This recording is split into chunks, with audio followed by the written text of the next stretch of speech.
স্বৈরাচারের বিরুদ্ধে যে আন্দোলন হয়েছে, সেই আন্দোলনে প্রবাসীদের বিপুল সংখ্যক মানুষ যার যার অবস্থান থেকে সেই আন্দোলনকে সফল করার জন্য বিভিন্নভাবে অবদান রেখেছেন।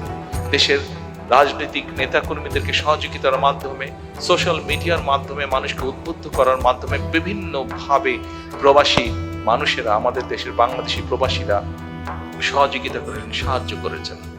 আমি আজকে এই অনুষ্ঠানের মাধ্যমে পৃথিবীর যে সকল জায়গায়, যে প্রান্তে, যে সকল প্রান্তে যেই বাংলাদেশি আছেন, প্রত্যেকটি বাংলাদেশিকে, প্রত্যেকটি প্রবাসীকে, যারা এই আন্দোলনে আমাদেরকে সহযোগিতা করেছেন, যারা এই আন্দোলনে আমাদেরকে উদ্বুদ্ধ করেছেন, বিএনপি সহ সকল গণতান্ত্রিকামী রাজনৈতিক দলের নেতৃবৃন্দ, কর্মীদেরকে উদ্বুদ্ধ করেছেন, সহযোগিতা করেছেন, সাহায্য করেছেন বিভিন্নভাবে যার যার অবস্থান থেকে, প্রত্যেকটি মানুষকে আমি আন্তরিকভাবে ধন্যবাদ জানাতে চাই।